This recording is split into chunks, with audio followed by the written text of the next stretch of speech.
നമസ്കാരം, എഡിറ്റേഴ്സ് അവറിലേക്ക് സ്വാഗതം. പ്രധാന വാർത്തകൾ. Flexi Electronics and Home Appliances. Flexi, life easy.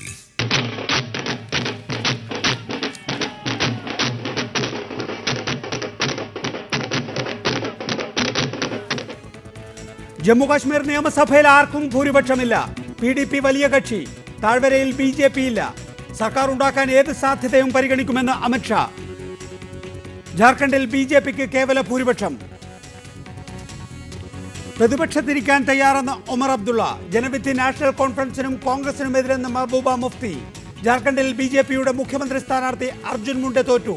Raghubar Das മുഖ്യമന്ത്രിയായേക്കും. മതപരിവർത്തന വിഷയത്തിൽ പാർലമെന്റിൽ ഇന്നും ബഹളം. പ്രധാനമന്ത്രി പ്രസ്താവന നടത്താതെ സഭ നടത്താൻ അനുവദിക്കില്ലെന്ന് പ്രതിപക്ഷം. ശീതകാല സമ്മേളനം അവസാനിച്ചു. ക്രിസ്മസ് ദിനത്തിൽ ദില്ലിയിൽ VHPയുടെ മതപരിവർത്തന മേള. അധികാരം നഷ്ടപ്പെട്ടാൽ ആരും തിരിഞ്ഞു നോക്കാനുണ്ടാകില്ലെന്ന് കോൺഗ്രസിലെ ഗ്രൂപ്പ് നേതാക്കൾക്ക് VM സുധീരന്റെ മുന്നറിയിപ്പ്. എല്ലാം നമ്മുടെ കയ്യിലാണെന്ന് ധരിക്കരുത്. മുരളീധരൻ മാധ്യമങ്ങളെ കാണുമ്പോൾ ദുർബലനാകുന്നു. അത് മുരളിക്കൊരു വീക്ക്നെസ്സാണ്. മദ്യനയമാറ്റം പ്രായോഗികതയല്ല, ഒത്തുകളിയാണെന്ന് KCBC. കൂടുതൽ മദ്യം ഉപയോഗിക്കുന്നത് ആരെന്നറിയാൻ സഭ കണ്ണാടിയിൽ നോക്കണമെന്ന് KC ജോസഫ്. മാവോയിസ്റ്റ് ബന്ധം ആരോപിച്ച് തൃശൂരിൽ കേരളീയ മാസികയുടെ ഓഫീസിൽ പോലീസ് റെയ്ഡ് നടത്തിയത് രഹസ്യ വിവരത്തിന്റെ അടിസ്ഥാനത്തിലെന്ന് ആഭ്യന്തരമന്ത്രി. കസ്റ്റഡിയിലെടുത്ത 3 പേരെ ചോദ്യം ചെയ്ത ശേഷം വിട്ടയച്ചു. ജമ്മു കാശ്മീരിൽ തൂക്ക് നിയമസഭയ്ക്ക് വഴിതെളിഞ്ഞു. PDP ഏറ്റവും വലിയ ഒറ്റക്കക്ഷിയായി. BJP ചരിത്രത്തിൽ ഏറ്റവും വലിയ നേട്ടം ജമ്മുകാശ്മീരിൽ ഉണ്ടാക്കിയെങ്കിലും കശ്മീർ താഴ്വാരത്ത് അക്കൗണ്ട് തുറക്കാൻ ഇത്തവണയും കഴിഞ്ഞില്ല. നാഷണൽ കോൺഫറൻസിന് 15 സീറ്റ് കൊണ്ടും കോൺഗ്രസിന് 12 സീറ്റ് കൊണ്ടും തൃപ്തിപ്പെടേണ്ടി വന്നു. മുഹമ്മദ് യൂസഫ് തരിബ്ഗാമിയിലൂടെ CPIഎമ്മും നിയമസഭയിൽ പ്രാതിനിധ്യം ഉറപ്പിച്ചു. 26.6% വോട്ട് കരസ്ഥമാക്കിയാണ് PDP ജമ്മു കാശ്മീർ നിയമസഭയിലെ ഏറ്റവും വലിയ ഒറ്റക്കക്ഷിയായത്.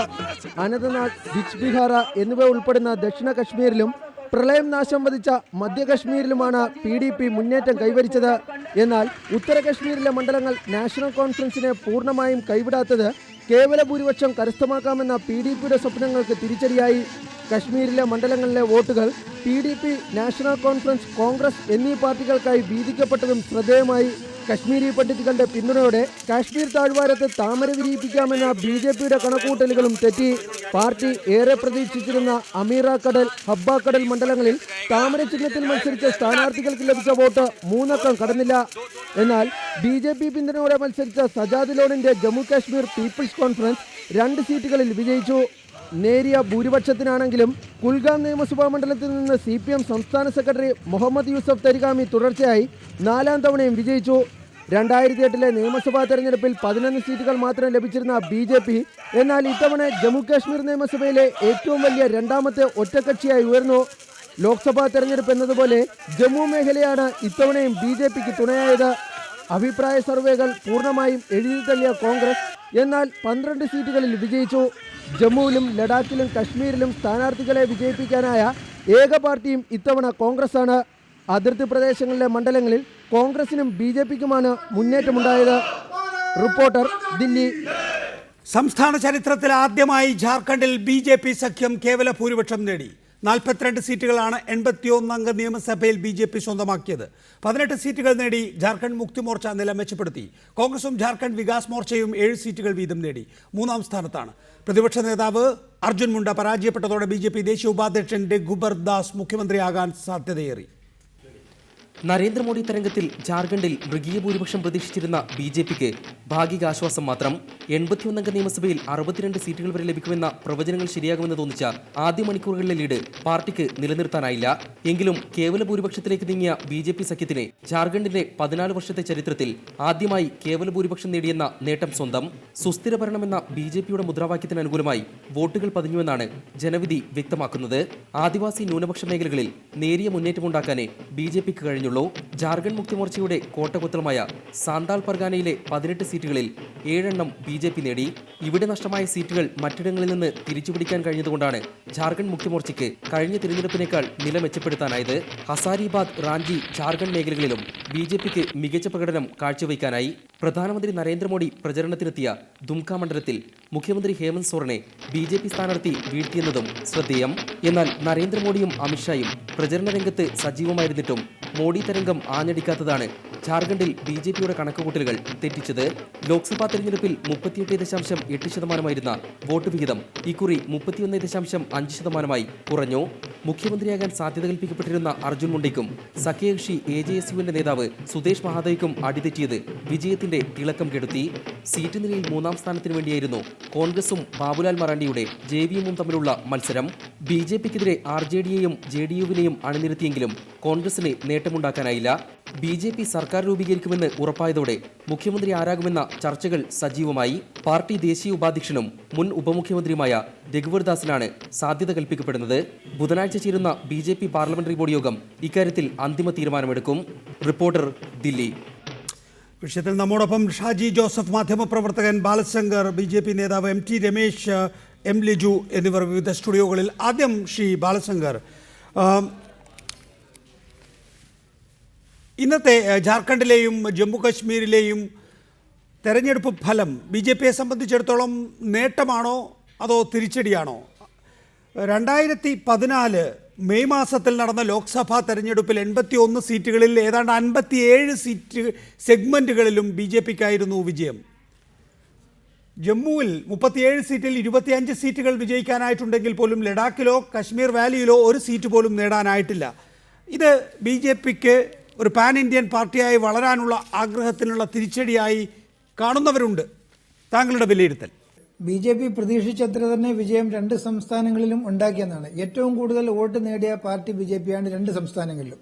അതുപോലെ തന്നെ സീറ്റിന്റെ കാര്യത്തിൽ BJP ജാർഖണ്ഡിലെ പ്രതീക്ഷിച്ചതുപോലെയുള്ള ഒരു വിജയം തന്നെയാണ് നേടിയത്. അതായത് നേരത്തെ 50-ലധികം സീറ്റുകളിലെ സെഗ്മെന്റുകളിൽ BJP മുന്നിൽ നിന്നു എന്നുള്ള സത്യമാണ്. പക്ഷേ ഇപ്പോഴും BJPയുമായിട്ട് സഖ്യം പുലർത്തുന്ന കക്ഷികളും ചേർന്ന് നോക്കിക്കഴിഞ്ഞാൽ അതിനോട് ഏതാണ്ട് അടുത്ത സംഖ്യയിലെത്തും. അതേസമയത്ത് ജമ്മു കാശ്മീരിലെ BJP പ്രതീക്ഷിച്ചതിൽ നിന്ന് 4-5 സീറ്റ് കുറഞ്ഞിട്ടുണ്ട്. BJPയുടെ ഒരു കണക്കൂട്ടിൽ എന്ന് പറഞ്ഞാൽ ഒരു 30 സീറ്റിനോട് അടുത്തായിരുന്നു. ആ നിലയ്ക്ക് കുറച്ച് കുറഞ്ഞിട്ടുണ്ട്. എങ്കിൽ പോലും ഒരു പാൻ ഇന്ത്യ കക്ഷി എന്നുള്ള നിലയ്ക്ക്, അതായത് അഖിലേന്ത്യാ കക്ഷി എന്നുള്ള നിലയ്ക്ക് BJP വരുന്നു എന്നതിന്റെ വ്യക്തമായ സൂചനയാണ്. തീർച്ചയായും ശ്രീ ബാലശങ്കർ, BJP വളർന്നുകൊണ്ടിരിക്കുകയാണെന്ന കാര്യത്തിൽ തർക്കമൊന്നുമില്ല. മാത്രമല്ല ഈ വർഷം മെയ് മാസം മുതൽ തുടങ്ങിയ ആ വളർച്ച തുടരുക തന്നെയാണ് ചെയ്യുന്നത്. അതിന് തരംഗമെന്നോ മറ്റെന്തോ വേണമെങ്കിലും പേര് വിളിക്കാം. പക്ഷേ BJP മിഷൻ 44 എന്ന ആശയം മുന്നോട്ട് വെച്ചപ്പോൾ അതിലേറ്റവും പ്രധാനപ്പെട്ട ഘടകം കശ്മീർ താഴ്വരയിൽ വലിയ തോതിലുള്ള സ്വാധീനം ഉണ്ടാക്കാൻ കഴിയുമെന്നത് തന്നെയായിരുന്നു. ജമ്മുവിൽ മാത്രം സീറ്റുകൾ നേടിയാൽ BJPക്ക് മിഷൻ 44 എന്ന ആശയം പൂർത്തീകരിക്കാനാവില്ല. സ്വാഭാവികമായും താഴ്വരയിൽ വലിയ പിന്തുണ ഉണ്ടാകുമെന്ന് പ്രതീക്ഷിച്ചിരുന്നു. ഇന്ന് കശ്മീരിൽ നിന്നുള്ള ഫലം ഏറ്റവും ഒടുവിൽ വന്നപ്പോൾ അവിടെ ഒരാളൊഴിച്ച് ബാക്കി എല്ലാവർക്കും കെട്ടിവെച്ച പണം നഷ്ടപ്പെടുകയാണ്. നേരത്തെ പറഞ്ഞതുപോലെ 46 സീറ്റുകളാണ് വാലിയിലുള്ളത്. അതിൽ ഒരു സീറ്റിൽ പോലും ജയിക്കാനായില്ല എന്നുള്ളത് BJPയെ ഇപ്പോഴും ന്യൂനപക്ഷം സംശയത്തോടെ കാണുന്നു എന്നതിൻ്റെ വ്യക്തമായ സൂചനയല്ലേ? കാശ്മീരിലെ പ്രത്യേക സാഹചര്യത്തിൽ BJP ഒരിക്കലും തന്നെ അവിടെ ഒരു സീറ്റ് പോലും നേടാത്ത സാഹചര്യത്തിൽ ഞങ്ങൾക്ക് കാൻഡിഡേറ്റ്സിനെ നിർത്താൻ സാധിച്ചു എന്നുള്ളത് ഒരു കാര്യം. പല സ്ഥാനാർത്ഥികൾക്കും നല്ല ശതമാനം വോട്ട് കിട്ടിയെന്നുള്ളത് വേറൊരു കാര്യം. അതുപോലെ തന്നെ BJP വേരുറപ്പിക്കുന്നതിന് ഒരു ആധാരശില ഉണ്ടാക്കി. അതാണ് BJP പ്രതീക്ഷിച്ചത്. കാശ്മീരിൽ 44 സീറ്റ് കിട്ടുമെന്ന് BJP പറഞ്ഞത് അതൊരു ഗോളാണ്. ആ ഗോളിൽ അച്ചീവ് ചെയ്യാൻ BJPക്ക് കഴിഞ്ഞില്ലെന്നുള്ളത് സത്യമാണ്. പക്ഷേ അത് നമ്മളെ ഏറ്റവും മുന്നിൽ വെച്ച ഒരു വലിയ ഒരു സാഹസികമായിട്ട് മുന്നിൽ വെച്ച ഒരു ഗോൾ, അവിടെ വരെ എത്താൻ BJPക്ക് കഴിഞ്ഞിട്ടില്ല, സത്യമാണ്. അതേസമയത്ത് BJPയുടെ വളർച്ചയെ കാണുന്നില്ല എന്ന് ധരിക്കുന്നത്, അല്ലെങ്കിൽ BJP പ്രതീക്ഷിച്ച അത്രയ്ക്ക് വളരുന്നില്ല എന്ന് പറയുന്നതിൽ അർത്ഥമില്ല. കാരണം BJPയുടെ വ്യാപ്തിയും അതുപോലെ തന്നെ ഇൻഫ്ലുവൻസും കൂടുകയാണ് ചെയ്തത്. എല്ലാ സംസ്ഥാനങ്ങളിലും തന്നെ BJP വളരുന്നുണ്ട്. അതുപോലെ തന്നെ പുതിയ മേഖലകളിലേക്ക് കടന്നു ചെല്ലുന്നുണ്ട്. പുതിയ ജനവിഭാഗങ്ങളുടെ സപ്പോർട്ട് BJPക്ക് ലഭിക്കുന്നുണ്ട്. ആ നിലയ്ക്ക് അവിടെയാണ് എനിക്ക് തർക്കം. ഇതൊരു നല്ലൊരു- ബി ജെ പിക്ക് ഒരു വലിയ തോതിലുള്ള കാഴ്ചപ്പാടോടുകൂടി സ്വാധീനം കാണേണ്ട ഉണ്ടാക്കുന്നുണ്ട്, ഒരു നല്ല ഉണ്ടാക്കാൻ പാഠം കഴിയുന്നുണ്ട്. അത് പക്ഷേ ബി ജെ പിയുടെ കേന്ദ്രങ്ങളിൽ മാത്രമായി ചുരുങ്ങുന്നുണ്ടോ? ബി ജെ പിയെ ഇതുവരെ അസ്പൃശ്യരായി കണ്ടിരുന്നവർ ഇടയിലേക്ക് ബി ജെ പിക്ക് കടന്നു ചെല്ലാൻ കഴിയുന്നുണ്ടോ എന്നുള്ളതാണ് ഏറ്റവും പ്രധാനപ്പെട്ട വിഷയം. ഇവിടെ ഇനി ജമ്മു കശ്മീരിൽ തന്നെ എന്ത് ഓപ്ഷൻസാണ് ബി ജെ പി പരിഗണിക്കുന്നത് എന്നുകൂടി അറിഞ്ഞ് ഞാൻ മറ്റ് അതിഥികളിലേക്ക് പോയിക്കൊള്ളാം. ഇപ്പോൾ കേൾക്കുന്നു PDPയെ പുറത്തു നിന്ന് പിന്തുണയ്ക്കും ബി ജെ പി എന്ന്. നേരത്തെ കേട്ടു നാഷണൽ കോൺഫറൻസുമായി സഖ്യത്തിലേർപ്പെട്ട് പുതിയ ഭരണം ഉണ്ടാക്കാൻ നോക്കുന്നു എന്ന്. ഏത് സാധ്യതയാണ് ബി ജെ പി ഇപ്പോൾ പരിശോധിക്കുന്നത്? ബി ജെ പി പരിശോധിക്കുന്ന സാധ്യതകൾ പലതാണ്. പക്ഷേ പാർട്ടിയുടെ അധ്യക്ഷൻ പറഞ്ഞതുപോലെ എല്ലാ ഓപ്ഷൻസും ഓപ്പൺ ആണ് എന്ന് വളരെ വ്യക്തമായിട്ട് അദ്ദേഹം പറഞ്ഞിട്ടുണ്ട്. അവിടുത്തെ സാഹചര്യത്തിൽ ഇപ്പോഴുള്ളത് PDPയും BJPയും തമ്മിലുള്ള ഒരു മിനിമം പരിപാടിയുടെ അടിസ്ഥാനത്തിലുള്ള ഒരു സംവിധാനത്തിനാണ് സാധ്യത കൂടുതലെന്നാണ് എനിക്ക് തോന്നുന്നത്. PDPയും BJPയും തമ്മിലൊരു മിനിമം പരിപാടി തന്നെ സാധ്യമാകുമോ ശിബാലശങ്കർ? ഇപ്പോൾ ആർട്ടിക്കിൾ 370യുടെ കാര്യത്തിൽ, സ്വയംഭരണത്തിന്റെ കാര്യത്തിൽ, ഡ്യുവൽ കറൻസിയുടെ കാര്യത്തിൽ, അഫ്സ്പയുടെ കാര്യത്തിൽ, എല്ലാ വിഷയങ്ങളിലും ജമ്മു കശ്മീരുമായി ബന്ധപ്പെട്ട എല്ലാ വിഷയങ്ങളിലും നിങ്ങൾക്ക് മുഖത്തോട് മുഖം നോക്കാൻ കഴിയാത്ത വിധത്തിൽ അകലത്തിലല്ലേ ആ പാർട്ടിയും BJPയും? അല്ല, കാശ്മീരിന്റെ ഇപ്പോഴത്തെ ഏറ്റവും വലിയ പ്രശ്നമെന്ന് പറഞ്ഞാൽ പുനരധിവാസമാണ്. അവിടുത്തെ പ്രളയത്തിന് ശേഷം അവിടെ കാശ്മീരിനെ റീകൺസ്ട്രക്ട് ചെയ്യുക, അതാണ് ഏറ്റവും വലിയ പ്രശ്നം. അതുപോലെ തന്നെ കാശ്മീരിൽ വികസനം നടത്തുക, അതാണ് വേറൊരു പ്രശ്നം. നിയമസമാധാനം പരിപാലിക്കുക, അതാണ് വേറൊരു പ്രശ്നം. ഇപ്പൊ കാശ്മീരിന്റെ മുന്നിലുള്ളത് ആർട്ടിക്കിൾ 370 അല്ലെന്ന രീതിയിൽ ഈ പറയുന്ന രീതിയിലുള്ള വിഭാഗീയമായിട്ടുള്ള കാര്യങ്ങളോ ഒന്നും തന്നെയല്ല. BJPയും PDPയും ഒരു നല്ല ഭരണം കാഴ്ചവെക്കുന്നതിന് വേണ്ടി ജനങ്ങൾ ആഗ്രഹിക്കുന്നതെന്ന് പറയുന്ന വികസനോന്മുഖമായിട്ടുള്ള ഒരു ഭരണമാണ്. അതിനുള്ള ഒരു സാഹചര്യം സൃഷ്ടിക്കുന്നതിന് ഒരു മിനിമം പരിപാടിയുടെ അടിസ്ഥാനത്തിൽ ഒരു സർക്കാർ രൂപീകരണത്തിന്റെ മുന്നിലെ ആശയങ്ങളല്ലല്ലോ പ്രധാനമായിട്ടുള്ളത്, നേരത്തെ ചെയ്യാവുന്ന കാര്യങ്ങൾ, ആ കാര്യങ്ങളിൽ ഒരു ഒരുമിപ്പ്, അതിനുള്ള സാധ്യതകൾ വളരെയേറെ ഉണ്ട് എന്നാണ് എനിക്ക് തോന്നുന്നത്.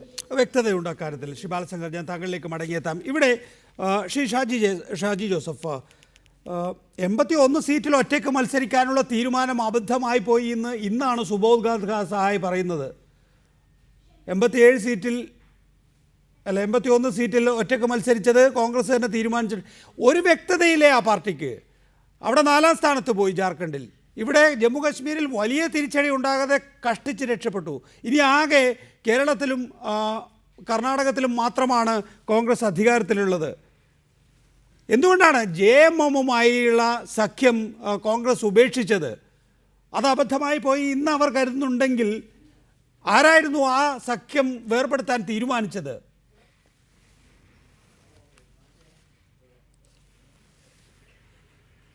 തീർച്ചയായിട്ടും കോൺഗ്രസ് പാർട്ടി കഴിഞ്ഞ മെയ് മാസത്തിന് ശേഷം, കേന്ദ്രത്തിൽ ഭരണം നഷ്ടപ്പെട്ടതിന് ശേഷം കോൺഗ്രസ് പാർട്ടി സ്വീകരിച്ചിരിക്കുന്ന രാഷ്ട്രീയ തന്ത്രങ്ങളെല്ലാം ചില വ്യക്തികളുടെ താല്പര്യങ്ങൾ മാത്രം കരുതിക്കൊണ്ടുള്ളതാണ്. അതിൻ്റെ ഒരു പ്രതിഫലനമാണ് ജാർഖണ്ഡിൽ നമ്മൾ കണ്ടത്. ബീഹാറിൽ ഉപതെരഞ്ഞെടുപ്പ് നടന്നപ്പോൾ മഹാസഖ്യം BJPയെ നേരിടാനായി രൂപീകരിക്കുകയും അതിൻ്റെ ഫലം അവിടെ കാണുകയും ചെയ്തതാണ്. ജാർഖണ്ഡിലെ ഈ തെരഞ്ഞെടുപ്പിൽ ഒരു മഹാസഖ്യം രൂപീകരിക്കാനായി കോൺഗ്രസ് പാർട്ടിക്ക് ഒരു ഉത്തരവാദിത്തമുണ്ടായിരുന്നു. മതേതര കക്ഷികളെ ഒന്നിച്ചു നിർത്തും എന്ന് പ്രസംഗിക്കുന്ന കോൺഗ്രസ് പാർട്ടി തങ്ങളുടെ നഷ്ടപ്പെട്ടുകൊണ്ടിരിക്കുന്ന പ്രഭാവം, സംഘടനയിൽ നേരിട്ടുകൊണ്ടിരിക്കുന്ന ആ ശോചനീയാവസ്ഥയെല്ലാം മറച്ചു പിടിച്ചുകൊണ്ട് ജാർഖണ്ഡ് മുക്തി മോർച്ച പോലെയുള്ള ഒരു പാർട്ടിയേക്കാൾ കൂടുതൽ സീറ്റിൽ മത്സരിക്കണം എന്ന് ശാഠ്യം പിടിച്ചതുകൊണ്ട് മാത്രമാണ് ആ മഹാസഖ്യം എന്ന് പറയുന്ന ആ ഒരു ഒത്തൊരുമയോടെയുള്ള ഒരു ഫൈറ്റ് BJPക്കെതിരെ ഉണ്ടാകാതിരുന്നതിൻ്റെ പ്രധാനപ്പെട്ട കാരണം.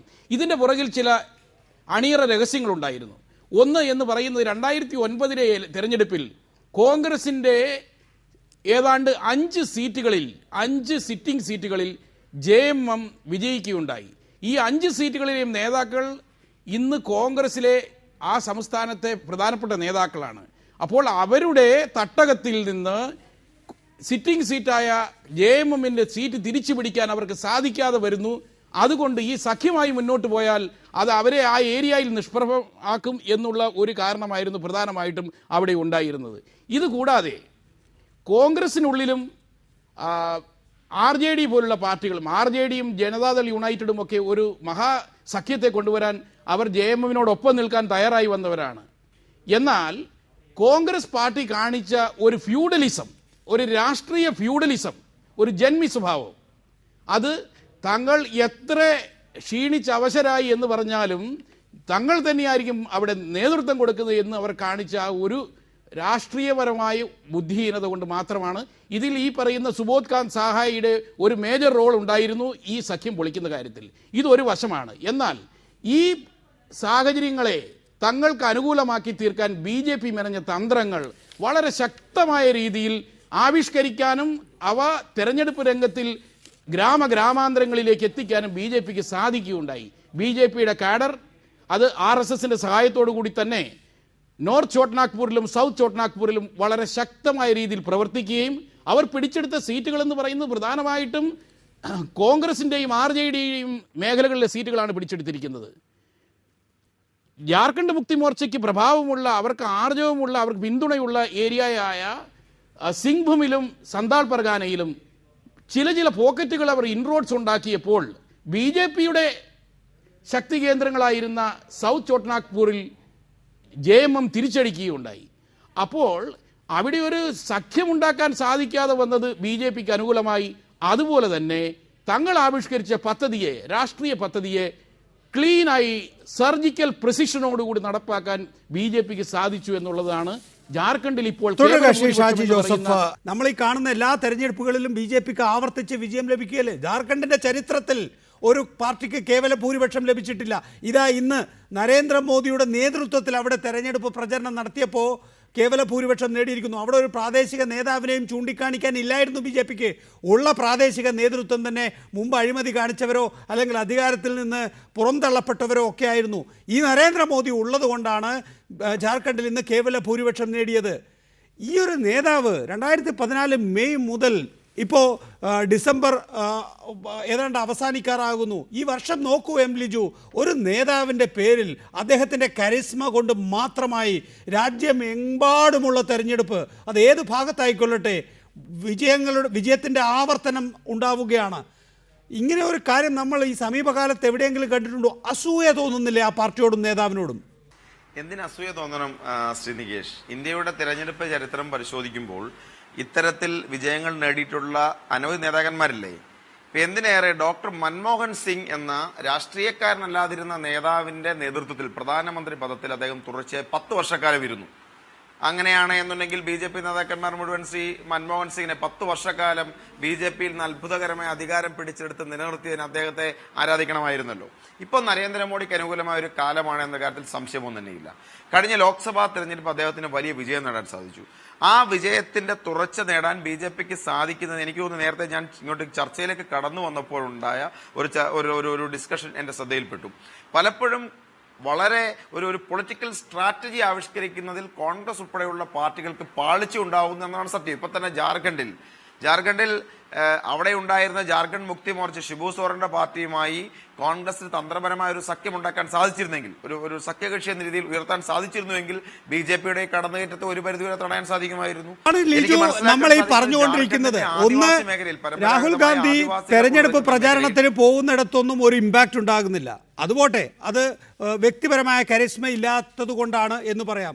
തെരഞ്ഞെടുപ്പിന് മുമ്പുള്ള സഖ്യ രൂപീകരണത്തിലെ രാഷ്ട്രീയ തന്ത്രജ്ഞതയും രാഹുൽ ഗാന്ധിക്ക് ഇല്ലാതെ പോകുന്നു എന്നുള്ളതാണ് JMMഉം അതുപോലെ തന്നെ മറ്റ് ജനതാ പരിവാറുമായുള്ള ഒരു വിശാല സഖ്യമുണ്ടാക്കുന്നതിലെ പരാജയം സൂചിപ്പിക്കുന്നത്. അതായത് തെരഞ്ഞെടുപ്പ് പ്രചാരണത്തിലെ കരിസ്മ ഇല്ല എന്നും മാത്രമല്ല, തെരഞ്ഞെടുപ്പ് തന്ത്രം ആവിഷ്കരിക്കാനുള്ള കഴിവും നിങ്ങളുടെ പാർട്ടിയുടെ നേതാവിനില്ല. ഇവിടെ ജനതാ പരിവാർ എന്ന് പറയുന്ന ഒരു പുതിയ സംവിധാനം കെട്ടിപ്പടുക്കാൻ ആ പാർട്ടികൾ, ആ പാവങ്ങൾ ശ്രമിക്കുകയാണല്ലോ. അതിനിടയിൽ കയറിയാണ് നിങ്ങൾ JMMന് പാരവെച്ച് മാറ്റി നിർത്തിയത്. എന്നിട്ട് ഈ ജനതാ സംവിധാനത്തെ ആകെ ഒപ്പം കൂട്ടി അവരുടെ ഉള്ള സീറ്റും പോയി എന്ന നില വരുത്തി വെച്ചത്. അതായത് ജനതാ പരിവാർ എന്ന പരീക്ഷണത്തെ തുടക്കത്തിൽ തന്നെ നുള്ളിക്കളഞ്ഞതിൻ്റെ ഉത്തരവാദിത്വവും കോൺഗ്രസിനായി. ഞാൻ ചോദിക്കട്ടെ നികേഷേ, സംസ്ഥാനങ്ങളിലെ തിരഞ്ഞെടുപ്പ് നിങ്ങളുടെ ഇതൊരു പൊതുരീതിയാണ്. കാരണം ഞാൻ ഓർക്കും നമ്മുടെ ചരിത്രത്തിലേക്ക് കടന്നു പോകുന്ന സമയത്ത്, ഇന്ദിരാഗാന്ധി രാഷ്ട്രീയത്തിലേക്ക് കടന്നു വന്ന സമയത്തും ഈ രാജ്യത്തെ മാധ്യമങ്ങളും ഒരു പറ്റം രാഷ്ട്രീയ വിശാരദന്മാരും വിശകലനം ചെയ്ത് ഇങ്ങനെയായിരുന്നു. അവരെ വിളിച്ചുകൊണ്ടിരുന്നത് ഗുഡിയ എന്ന പാവക്കുട്ടി എന്ന് പറഞ്ഞായിരുന്നു അവരെ കളിയാക്കിക്കൊണ്ടിരുന്നത്. റാം മനോഹർ ലോഹിയെ പോലെയുള്ള ആൾക്കാർ പാർലമെന്റിൽ ഇന്ദിരാഗാന്ധി എഴുന്നേറ്റ ഉടനെ പറയും ഗുഡിയ സംസാരിക്കുന്നു. അപ്പൊ അതൊരു തന്ത്രമാണ്. നേതാവിനെ ദുർബലപ്പെടുത്തി അപകീർത്തിപ്പെടുത്തി ആ പ്രസ്ഥാനത്തെ ശിഥിലമാക്കാനുള്ള ഒരു പൊളിറ്റിക്കൽ സ്ട്രാറ്റജിയുടെ ഭാഗമാണ് എന്നുള്ള കാര്യമൊക്കെ നമുക്ക് മനസ്സിലാവും. ഞാൻ ചോദിക്കട്ടെ, കേരളത്തിൽ കോൺഗ്രസ് പാർട്ടിയും കേരള കോൺഗ്രസും തമ്മിൽ എന്തെങ്കിലും സീറ്റ് വിഭജനത്തിൽ അഭിപ്രായ വ്യത്യാസം ഉണ്ടായി എന്ന് കരുതുക, അതിന്റെ ഉത്തരവാദിത്തം രാഹുൽ ഗാന്ധിയും സോണിയാഗാന്ധിയുമാണോ? അവിടെ പരിഹരിക്കാൻ കഴിയാത്ത തരത്തിൽ കേരളത്തിലായിരിക്കില്ല ഷിലിജു, പക്ഷെ മറ്റിടങ്ങളിൽ അതാണ്. കേരളത്തിലെ ഒരു സംഘടനാ സംവിധാനമൊക്കെ ഉണ്ട്, മറ്റിടങ്ങളിൽ കോൺഗ്രസിന് അങ്ങനെ സംഘടനാ സംവിധാനമൊന്നുമില്ല. ഹൈക്കമാൻഡ് പറന്നിറങ്ങുന്നു, തെരഞ്ഞെടുപ്പ് പ്രചരണം നടത്തുന്നു, ജയിക്കുമെങ്കിൽ ജയിക്കുന്നു, തോക്കുമെങ്കിൽ തോക്കുന്നു, അതിൻ്റെ എല്ലാം ക്രെഡിറ്റ് ഹൈക്കമാൻഡിനാണ്. പോട്ടെ, അതൊക്കെ മറ്റു വിഷയം. ഞാൻ വീണ്ടും എം ടി രമേശിലേക്ക് പോകുന്നു. പക്ഷേ എം ടി രമേശ്, താങ്കൾ നേരത്തെ ചോദിച്ചല്ലോ വോട്ടിന്റെ കണക്ക്. ഞാൻ വരാം ഷിലിജു, വോട്ടിന്റെ കണക്ക് ചോദിച്ചല്ലോ. ഞാൻ നേരത്തെ ഡിസ്റ്റൻസ് തേർഡാണെന്ന് മാത്രം നോക്കിയത് കൊണ്ട് എനിക്കതിൻ്റെ ഡീറ്റെയിൽസ് ഉണ്ടായിരുന്നില്ല. അവിടെ PDP 11,726 വോട്ടുകളാണ് നേടിയത്. ഹീന ഭട്ടിന് ലഭിച്ചത് 1,359 വോട്ടുകൾ, അതായത് 6.39% വോട്ട് മാത്രം.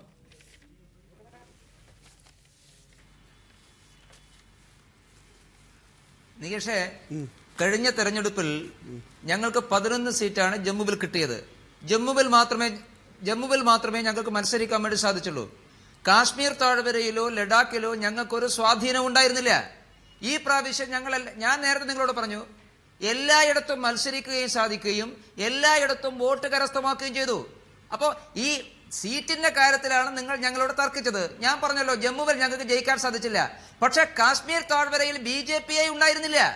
ഈ നിയമസഭാ തെരഞ്ഞെടുപ്പിന് തൊട്ടു മുമ്പാണ് കാശ്മീർ താഴ്വരയിൽ BJP ഉണ്ടായത്. ആ ആദ്യത്തെ തെരഞ്ഞെടുപ്പിൽ ആദ്യമായി ഞങ്ങൾ മത്സരിക്കുകയാണ്. അവിടെ ഞങ്ങൾക്ക് വോട്ടുണ്ടാക്കാൻ സാധിച്ചല്ലോ.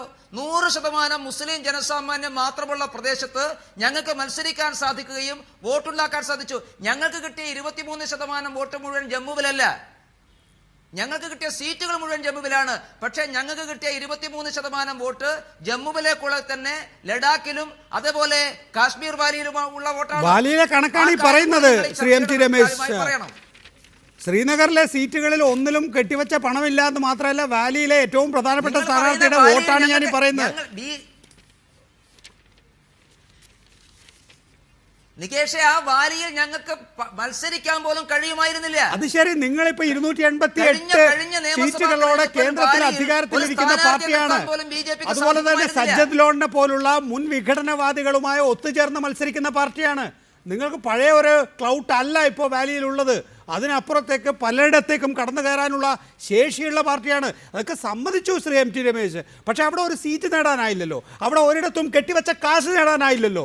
അതുകൊണ്ടാണ് ഞാൻ പറയുന്നത്, നിങ്ങളുടെ അജണ്ട ഇപ്പോഴും ഇന്ത്യ മഹാരാജ്യത്തിലെ ഒരു വിഭാഗം ആളുകളോ അല്ലെങ്കിൽ ഹിന്ദു ഇതര വിഭാഗങ്ങളോ അകറ്റി നിർത്തുന്ന അജണ്ടകളാണ്. നമുക്ക് ജമ്മു കാശ്മീർ നിയമസഭാ തെരഞ്ഞെടുപ്പിന്റെ അടിസ്ഥാനം മാത്രം പരിശോധിച്ചാൽ പറയാൻ വേണ്ടി കഴിയില്ലല്ലോ. ജമ്മു കാശ്മീരിൽ മുസ്ലിം ഭൂരിപക്ഷ പ്രദേശമാണ്. ആ മുസ്ലിം ഭൂരിപക്ഷ പ്രദേശത്ത് ഞങ്ങൾക്ക് സീറ്റുകൾ കരസ്ഥമാക്കാൻ സാധിച്ചില്ല എങ്കിലും ഞങ്ങൾ ലഡാക്കിൽ മത്സരിച്ചിട്ടുണ്ട്, ഉധംപൂർ മത്സരിച്ചിട്ടുണ്ട്, കാശ്മീർ വാലിയിൽ മത്സരിച്ചിട്ടുണ്ട്. ഞങ്ങളുടെ സാന്നിധ്യം അവിടെയൊക്കെ ഉണ്ട്. ഞങ്ങൾക്ക് കിട്ടിയ വോട്ട്, കാശ്മീർ താഴ്വരയിൽ കിട്ടിയ വോട്ട് ഏതായാലും മുസ്ലിം സമൂഹത്തിന്റെ വോട്ടാണല്ലോ. ഒന്നെങ്കിൽ 1, 100 എങ്കിൽ 100, 1000 എങ്കിൽ 1000, അത് മുസ്ലിം സമൂഹത്തിന്റെ വോട്ടാണല്ലോ. നിങ്ങൾക്ക് നിഷേധിക്കാതിരിക്കാൻ വേണ്ടി കഴിയില്ലല്ലോ. അല്ല, ആയിക്കൊള്ളട്ടെ, മുസ്ലിം സമുദായത്തിന്റെ വോട്ടാണ്. പക്ഷേ നിങ്ങൾ മത്സരിക്കുന്നത് പ്രധാനമായും കോൺഗ്രസ് പാർട്ടിയോടാണല്ലോ. ആ കോൺഗ്രസ് പാർട്ടി ഇത്രയും ഡിസ്ക്രെഡിറ്റഡ് ആയിട്ട് പോലും ശ്രീ എം ടി രമേശ് അങ്ങ് ലഡാക്കിലെ കാർഗിലിൽ പോയി ജയിച്ചു വന്നിട്ടുണ്ട് ഇന്നത്തെ തീയതിയിൽ. അപ്പോൾ ആ പാർട്ടിക്ക് ഇപ്പോഴും എല്ലായിടത്തും പ്രാതിനിധ്യമുണ്ട്, ആളുകളുണ്ട്, കൊടിയുണ്ട്. അങ്ങനെ ആകണ്ടേ നിങ്ങൾക്കും? അല്ല, അങ്ങനെ ആവാൻ തുടങ്ങുന്നല്ലേ ഉള്ളൂ നികേഷ്. ഞങ്ങള് കാശ്മീരിൽ കോൺഗ്രസ് എന്ന് പറഞ്ഞാൽ ഭരണം കൈയാളിയ പാർട്ടിയാണ്. എത്ര കാലമായി കോൺഗ്രസ് തെരഞ്ഞെടുപ്പിൽ മത്സരിക്കുകയും ജയിക്കുകയും ചെയ്യുന്ന ഒരു കാലഘട്ടത്തിൽ നാഷണൽ കോൺഫറൻസും കോൺഗ്രസും മാത്രമേ ജമ്മു കാശ്മീരിൽ ഉണ്ടായിരുന്നുള്ളൂ. അവർ ബയ്യ ആയിരുന്നു. നാഷണൽ കോൺഫറൻസും കോൺഗ്രസും ഒരുമിച്ച് തോളോട് തോൾ ചേർന്നുകൊണ്ട് മത്സരിക്കുകയും ഭരിക്കുകയും ജയിക്കുകയും ചെയ്തുള്ള പ്രദേശമാണ്. അവിടെ മറ്റൊരു പാർട്ടിക്കും സ്ഥാനമുണ്ടായിരുന്നില്ല. ആ സ്ഥാനത്തേക്കാണ് കോൺഗ്രസിനെ പിന്തള്ളിക്കൊണ്ട് ഇന്ന് BJP കടന്നു വരുന്നത്. ഇപ്പൊ BJPയും PDPയും പ്രധാനപ്പെട്ട രാഷ്ട്രീയ പാർട്ടികളാവുന്നു. അതുകൊണ്ടാണ് ഞാൻ സൂചിപ്പിച്ചത്, ജമ്മു കാശ്മീരിന്റെ രാഷ്ട്രീയ മാർഗയാണ്. ഇന്നലെ വരെ നാഷണൽ കോൺഫറൻസിനും കോൺഗ്രസിനും ഇടയിൽ പകുത്തുമാറ്റപ്പെട്ടിരുന്നു ജമ്മു കാശ്മീർ രാഷ്ട്രീയമെങ്കിൽ അവിടേക്ക് BJP കടന്നു വരുന്നു. BJP കാശ്മീരുടനീളം സാന്നിധ്യം അറിയിക്കുന്നു. ഇന്ന് ജമ്മുവിലാണ് സീറ്റുകൾ കരസ്ഥമാക്കിയതെങ്കിൽ നിങ്ങൾ കാത്തിരുന്നു, കാശ്മീർ താഴ്വരയിലും ലഡാക്കിലും BJP സീറ്റുകൾ കരസ്ഥമാക്കുന്ന ദിവസം വരാൻ വേണ്ടി പോവുകയാണ്. ശ്രീ ഷാജി ജോസഫ്, ബീഹാർ നേരത്തെ കോൺഗ്രസ് 3ാം സ്ഥാനത്തും 4ാം സ്ഥാനത്തും ഒക്കെ തള്ളപ്പെട്ടു പോയ സംസ്ഥാനമായിരുന്നു. ഇപ്പോൾ ഇതാ ജാർഖണ്ഡും ഇവിടെയൊക്കെ ഇപ്പോൾ പാർട്ടിയുടെ ഓഫീസ് തുറക്കാറുണ്ടോ? ഇനിയൊരു റിവൈവലിനുള്ള സാധ്യത ഈ മേഖലയിൽ കോൺഗ്രസിനുണ്ടോ? ബീഹാറിൽ കോൺഗ്രസിന് നേരിട്ടുന്ന അതേ അപജയമാണ് ബീഹാറിനോട് ചേർന്ന് കിടക്കുന്ന പഴയ ബീഹാറിൻ്റെ ഭാഗമായ ജാർഖണ്ഡിലും കോൺഗ്രസ് പാർട്ടി നേരിട്ടുകൊണ്ടിരിക്കുന്നത്. പ്രധാനമായും ജനപിന്തുണ കുറയുകയും നേതാക്കളുടെ എണ്ണം കൂടുകയും ചെയ്യുന്ന ഒരു പാർട്ടിയായി മാറുകയാണ് കോൺഗ്രസ്. സ്വന്തം താല്പര്യങ്ങൾ മാത്രം നിലനിർത്തി പ്രവർത്തിക്കുന്ന ഒരു കോൺഗ്രസ് ശൈലിയാണ് ബീഹാറിലും അതുപോലെ ഇപ്പോൾ ജാർഖണ്ഡിലും നമ്മൾ കണ്ടുകൊണ്ടിരിക്കുന്നത്. പാർട്ടിയിൽ സംഘടനാപരമായ നീക്കങ്ങളോ പാർട്ടിക്ക് ഉതകുന്ന രീതിയിലുള്ള തന്ത്രങ്ങൾ ശ്രീ ലിജു പറഞ്ഞതുപോലെ തന്നെ പാർട്ടിക്ക് ഉതകുന്ന രീതിയിലുള്ള സംഘടനാപരമായ തെരഞ്ഞെടുപ്പിനെ നേരിടാനുള്ള തന്ത്രങ്ങൾ മെനയുന്ന കാര്യത്തിൽ പാർട്ടി പിന്നോട്ട് പോയിരിക്കുകയാണ്.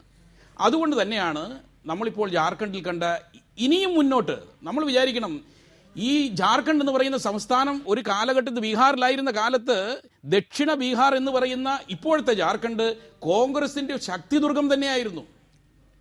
ഈ കോൺഗ്രസ് പാർട്ടിയിൽ നിന്ന് 2000 തെരഞ്ഞെടുപ്പിൽ BJP ആ ഏരിയ പിടിച്ചെടുക്കുകയും അതിനുശേഷം കോൺഗ്രസ് 11 സീറ്റിലും 9 സീറ്റിലും 7 സീറ്റിലുമൊക്കെയായി മാറുകയാണ് ചെയ്തത്. ഇപ്പോൾ നമ്മൾ കാണുന്ന ഇതേ രീതിയിലുള്ള ഒരു അപജയം BJPയും നേരിട്ടിരുന്നു. 2000 33 സീറ്റുമായി ജാർഖണ്ഡ് നിയമസഭയിൽ ഭൂരിപക്ഷം ഉണ്ടാക്കിയെടുത്ത BJP 2005 അവർ 24 സീറ്റിലേക്ക് പോയി. അവിടെ നിന്ന് 2009 18 സീറ്റിലേക്ക് പോയി. എന്നാൽ ഈ ഒരു തെരഞ്ഞെടുപ്പിൽ BJPക്ക് സംഘടനാപരമായ ഒരു വലിയ വളർച്ച ഉണ്ടാക്കി എന്ന് മാത്രമല്ല, BJPയെ അതിൻ്റെ ഒറിജിനൽ പ്രതാപത്തിലേക്ക് തിരിച്ചു കൊണ്ടുവരുവാൻ BJPയുടെ കേന്ദ്ര നേതൃത്വത്തിന് ശ്രീ അമിത്ഷായ്ക്കും പ്രധാനമന്ത്രി നരേന്ദ്രമോദിക്ക് സാധിച്ചു എന്നുള്ളത് ആ പാർട്ടിയുടെ വിജയം തന്നെയാണ്. അതിനെ നമുക്ക് ഒരിക്കലും പറയാൻ സാധിക്കില്ല. പക്ഷേ ശ്രീ ബാലശങ്കർ, ഇവിടെ ഞാൻ മടങ്ങിയതാണ് ശ്രീ ഷാജി. ഇവിടെ കോൺഗ്രസിന് സംഭവിച്ചത് ശ്രീ ഷാജി ജോസഫ് വിലയിരുത്തുന്നത് നേതാക്കളുടെ അമിത സ്വാധീനമാണ്. നേതാക്കൾ കൂടുകയും പ്രവർത്തകർ കുറയുകയും ചെയ്യുന്ന ഒരവസ്ഥ. നേരത്തെ താങ്കളുടെ വായിൽ നിന്ന് തന്നെ അത് വന്നു. നരേന്ദ്രമോദിയാണ് അവസാന വാക്ക് എന്ന്. ഇന്നലെയാണ് ഇന്ത്യ എന്ന് പറഞ്ഞ കോൺഗ്രസ് നേതാക്കളെ തമ്മിലടിപ്പിച്ചും അല്ലെങ്കിൽ പിന്നീട് ജനാധിപത്യ ക്രമത്തിൽ പാർട്ടി വളർത്തേണ്ട ഘട്ടത്തിൽ വേണ്ട വിധത്തിൽ സ്വാതന്ത്ര്യം നൽകാതെയും ഒക്കെ ആ പാർട്ടിയെ തളർത്തി. സമാനമായ സ്ഥിതിവിശേഷം, ഒരു ദജാവു ഇപ്പോൾ നരേന്ദ്രമോദിയിലും നമുക്ക് കാണാൻ കഴിയില്ലേ? ഇന്നലെയുടെ കാലത്ത് തുടങ്ങിയത് നരേന്ദ്രമോദിയുടെ കാലത്ത് BJPയിൽ തുടങ്ങുന്നു എന്ന് വേണം മനസ്സിലാക്കാൻ.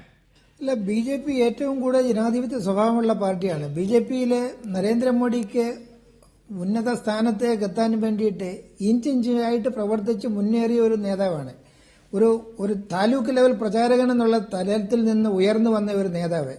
യാതൊരു തരത്തിലുള്ള കുടുംബത്തിന്റെ മഹിമയോ അല്ലെന്ന പേരിൽ സാമ്പത്തിക പശ്ചാത്തലമോ ഒന്നുമില്ലാതെ ഒരു സാധാരണ വർക്കർ എന്നുള്ള നിലയ്ക്ക് വളർന്ന ഒരു ആളെ ഇത്രയും ഉന്നത നിലയിലേക്ക് എത്തുക എന്ന് പറഞ്ഞാൽ ഇന്ത്യയുടെ രാഷ്ട്രീയ ചരിത്രത്തിൽ തന്നെ ഒരു വലിയ പ്രതിഭാസമാണ്. കോൺഗ്രസിൽ ഇങ്ങനെ ഒരു നേതാവിന് ഒരിക്കലും വളരാൻ ഒക്കുകയില്ല. ഒരു കുടുംബത്തിന്റെ മഹത്വം പറയാതെ, കുടുംബത്തിന്റെ ബന്ധമില്ലാതെ ആരെങ്കിലും ഒരു നേതാവ് ഇത്ര ഉന്നത നിലയിലേക്ക് കോൺഗ്രസിൽ എന്തെങ്കിലും എത്താൻ സാധിക്കുമോ? അപ്പോൾ ഏറ്റവും കൂടുതൽ ജനാധിപത്യ സ്വഭാവമുള്ള ഒരു പാർട്ടിയാണ്. ഈ പാർട്ടിയിൽ എല്ലാ കാലഘട്ടത്തിലും ഇതുപോലെയുള്ള നേതാക്കന്മാർ വളർന്നു വന്നിട്ടുണ്ട്. അടൽ ബിഹാരി വാജ്പേയി ആണെങ്കിലും അല്ലെങ്കിൽ LK അഡ്വാനി ആണെങ്കിലും ഓരോ കാലഘട്ടത്തിൽ ഓരോ നേതാക്കന്മാരെ മുന്നോട്ട് നിർത്തിയിട്ടാണ് BJP എപ്പോഴും ഇലക്ഷന് പോയിരുന്നത്. പക്ഷേ BJPയുടെ ജനാധിപത്യ സ്വഭാവം ഒരിക്കലും മാറുന്നില്ല. അതുകൊണ്ടാണ് നരേന്ദ്രമോദി എപ്പോഴും പറയുന്നത് എൻ്റെ തെരഞ്ഞെടുപ്പ് വിജയം ഇന്ത്യയിലെ ജനാധിപത്യത്തിന്റെ വിജയമാണ് എന്ന്. അതുകൊണ്ട് BJP ഒരിക്കലും തന്നെ ഒരു ഏകാധിപത്യത്തെക്കുറിച്ചോ അല്ലെന്നൊരിൽ ചിന്തിക്കുക പോലും ചെയ്യുകയില്ല. കാരണം BJP വളരെ വ്യക്തമായ രീതിയിൽ എല്ലാ 3-ാം വർഷവും തെരഞ്ഞെടുപ്പ് താലൂക്ക് തലത്തിൽ തൊട്ട് പഞ്ചായത്ത് ലെവലിൽ തൊട്ട് അംഗസംഖ്യ ഉണ്ടാക്കിയിട്ട് തെരഞ്ഞെടുപ്പ് നടത്തി വരുന്ന ഒരേ ഒരു പാർട്ടി ഏകകക്ഷി BJP ആണ്. അപ്പോൾ BJPയുടെ ജനാധിപത്യ സ്വഭാവം ആർക്കും ചോദ്യം ചെയ്യാനൊക്കത്തില്ല. പക്ഷേ ലിജു പറയുന്നത് സംഘടനാ തെരഞ്ഞെടുപ്പ് രാജ്യമാകമാനം തുടങ്ങിക്കഴിഞ്ഞിരിക്കുന്നു, ആ പ്രക്രിയ തുടങ്ങി വച്ചിരിക്കുന്നു എന്നാണ്. ശ്രീ MT രമേശ്, അങ്ങനെ ഒരു ജനാധിപത്യ സംവിധാനത്തിലൂടെ വരുന്ന ഒരു പാർട്ടിക്ക്, അതായത് ജനാധിപത്യത്തിൻ്റെ ട്രാക്കിലേക്ക് വീണ്ടും വരുന്ന പാർട്ടിക്ക് തിരികെ വരാൻ കഴിയും ഇന്ത്യൻ രാഷ്ട്രീയത്തിൽ എന്ന പ്രതീക്ഷയാണ് ലിജു പ്രകടിപ്പിക്കുന്നത്. നേരത്തെ പറഞ്ഞതുപോലെ കേരളത്തിലേക്ക് തിരികെ വന്നാൽ രമേശ്, ഇതിനകത്ത് ഒരു നല്ല പാഠമില്ലേ? ഞാൻ ആവർത്തിച്ച് ചോദിക്കുകയാണത്. വാലിയിൽ, ലഡാക്കിൽ നിങ്ങൾക്ക് ഹിന്ദു ഇതര സമുദായങ്ങളെ കൺവിൻസ് ചെയ്യാൻ കഴിയുന്നില്ല എങ്കിൽ ഒരുപക്ഷെ ഇവിടെയും BJPയുടെ വോട്ട് ഷെയർ കൂടുമായിരിക്കും. അതിനപ്പുറത്തേക്ക് സീറ്റിലേക്ക് കൺവേർട്ട് ചെയ്യുക എന്നുള്ളത് ബുദ്ധിമുട്ട് തന്നെ ആയിരിക്കില്ലേ? അല്ല, ഞാൻ പറഞ്ഞല്ലോ, കേരളത്തെ സംബന്ധിച്ച് ഞങ്ങൾക്ക് കേരളത്തിൽ 10% വോട്ടുകളാണ് കഴിഞ്ഞ പാർലമെന്റ് തെരഞ്ഞെടുപ്പിൽ കിട്ടിയത്. കേരളത്തിൽ BJP ഒരു 22-23% വോട്ടുകൾ കരസ്ഥമാക്കുന്ന നിലയിലേക്ക് വളരണം. അങ്ങനെ വാങ്ങിയാൽ മാത്രമേ 3 കക്ഷികളുള്ള കേരളത്തിൽ BJPക്ക് ഒരു ബെറ്റർ പെർഫോമൻസ് ഉണ്ടാക്കാൻ വേണ്ടി കഴിയുള്ളൂ. ഞങ്ങൾ അതിനു വേണ്ടിയുള്ള ശ്രമത്തിലാണ്. കഴിഞ്ഞ തെരഞ്ഞെടുപ്പിൽ ഒരു MPയെ പോലും ജയിക്കാൻ സാധിക്കാതെയും 10% വോട്ടുകൾ കരസ്ഥമാക്കാൻ ഞങ്ങൾക്ക് സാധിച്ചു. കേരളത്തിലെ എല്ലാ പാർലമെന്റ് മണ്ഡലങ്ങളിലും 50,000 മേലെ വോട്ട്, ശരാശരി 50,000 മേലെ വോട്ടുകളുള്ള പാർട്ടിയായിട്ട് BJP കാണാൻ സാധിച്ചു. പാർലമെന്റ് തെരഞ്ഞെടുപ്പിന് ശേഷം കേരളത്തിന്റെ രാഷ്ട്രീയ സാഹചര്യം മാറുന്നു. ആയിരക്കണക്കിന് ആളുകൾ പല പാർട്ടികളിൽ നിന്ന് രാജിവെച്ച് BJP ചേരുന്നു. ഞങ്ങളുടെ മെമ്പർഷിപ്പ് പ്രവർത്തനം നടക്കുമ്പോൾ മെമ്പർഷിപ്പ് എടുക്കാൻ സമൂഹത്തിലെ എല്ലാ വിഭാഗം ആളുകൾ തയ്യാറാകുന്നത് ഏതെങ്കിലും ഒരു മതവിഭാഗത്തിൽപ്പെട്ടവർ മാത്രമല്ല. ഞങ്ങളെയൊക്കെ അനുഭവമുണ്ട്. എല്ലാ മതവിഭാഗത്തിൽപ്പെട്ട ആളുകളും BJPയുടെ മെമ്പർഷിപ്പ് എടുക്കാൻ താല്പര്യപ്പെടുന്നു. സ്വാഭാവികമായിട്ട് BJP ഒരു വളർച്ചയുടെ പാതയിലാണ്. ആ വളർച്ചയുടെ അനുപാതം ത്വരിതപ്പെടുത്താൻ ഞങ്ങൾക്ക് കഠിനമായിട്ട് പരിശ്രമിക്കേണ്ടി വരും. കേരളത്തിൽ ഞങ്ങളുടെ മാർഗം വളരെ എളുപ്പമാണ് എന്ന വിശ്വാസം ഞങ്ങൾക്കില്ല.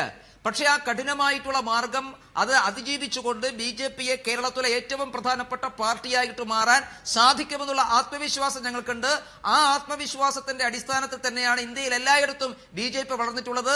ഇന്ത്യയിൽ എല്ലായിടത്തും പോലെയുള്ള കടമകൾ കേരളത്തിലുമുണ്ട്. ഞങ്ങൾക്കത് മറികടക്കാൻ സാധിക്കും. ഷിലിജു, വളരെ വേഗത്തിൽ മറുപടി. 2016 2 ലക്ഷ്യങ്ങളാണ് BJP ഇതിനകം മുന്നോട്ട് വെച്ചിട്ടുള്ളത്. അമിത്ഷാ ഏറ്റവും കൂടുതൽ സമയം ചെലവഴിക്കുന്നത് ബംഗാളിലും കേരളത്തിലുമാണ്. ബംഗാളിൽ ഭാഗ് മമത ഭാഗ് എന്ന മുദ്രാവാക്യം അവർ ഇതിനകം ഉയർത്തി കഴിഞ്ഞിരിക്കുന്നു.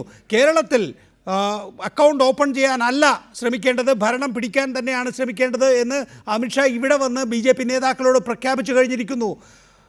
എപ്പോഴും എന്ത് കേൾക്കുമ്പോഴും ഇങ്ങനെ മരവിച്ചിരിക്കുന്നത് പോലെ കേരളത്തിലെ കാര്യവും നിങ്ങൾ അങ്ങനെ മരവിച്ചിരുന്ന് കേൾക്കുകയാണോ?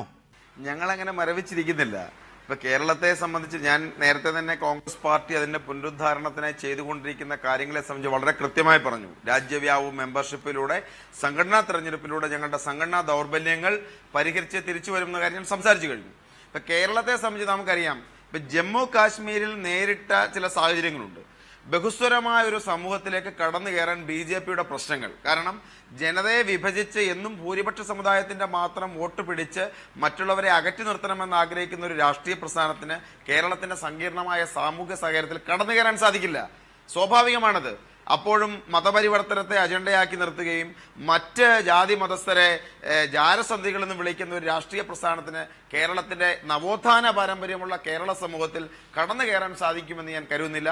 BJPക്ക് ശ്രമിക്കാം, പക്ഷെ ശ്രമം നടത്തുന്നതിന് മുമ്പ് നിങ്ങളുടെ പ്രത്യയശാസ്ത്രം മാറ്റിവെക്കേണ്ടതുണ്ട്, നിങ്ങളുടെ പ്രവർത്തന ശൈലി മാറ്റേണ്ടതുണ്ട്, വെറുപ്പിന്റെ രാഷ്ട്രീയം മാറ്റിവെക്കേണ്ടതുണ്ട്. അല്ല എന്നുണ്ടെങ്കിൽ സഹ്യസാനുക്കൾക്ക് ഇപ്പുറത്ത് കടന്നു കയറുവാൻ ബുദ്ധിമുട്ടായിരിക്കും. വേഗത്തിൽ രമേശ്, വളരെ വേഗത്തിൽ മനസ്സിലാക്കണം. BJP ഇന്ത്യ രാജ്യത്ത് എല്ലാ വിഭാഗം ആളുകൾക്കും സ്വീകാര്യതയുള്ള പാർട്ടിയാണെന്ന് കഴിഞ്ഞ പാർലമെന്റ് തെരഞ്ഞെടുപ്പിൽ തെളിയിച്ചതാണ്. പിന്നെ ലിജു ഇവിടെ പറയും പോലെ ഏതെങ്കിലും മതവികാരത്തിന്റെ വികാരം വോട്ടാക്കി മാറ്റാനല്ല BJP ശ്രമിച്ചിട്ടുള്ളത് കോൺഗ്രസ് ആണ്. കോൺഗ്രസിന്റെ ശ്രമം ജനം തിരിച്ചറിഞ്ഞിരിക്കുന്നു. മതന്യൂനപക്ഷത്തെ മുന്നിൽ നിർത്തിക്കൊണ്ട് അവരുടെ മൃദുലമായിട്ടുള്ള വികാരങ്ങളെ ഉപയോഗപ്പെടുത്തിക്കൊണ്ട് അധികാരം കൈയാളാൻ കോൺഗ്രസ് ഇക്കാലവും ശ്രമിച്ചത് വിലപ്പോകാൻ വേണ്ടി പോകുന്നില്ല. കേരളത്തിലെ മതന്യൂനപക്ഷങ്ങളും അത് തിരിച്ചറിയാൻ വേണ്ടി പോവുകയാണ്. ആ തിരിച്ചറിവിന്റെ പാതയിലാണ് BJP ജയിക്കാൻ വേണ്ടി. MT രമേശ്, ലിജു, ബാലശങ്കർ, ഷാജി ജോസഫ്, വളരെ നന്ദി ഈ ചർച്ചയിൽ പങ്കെടുത്തതിന്.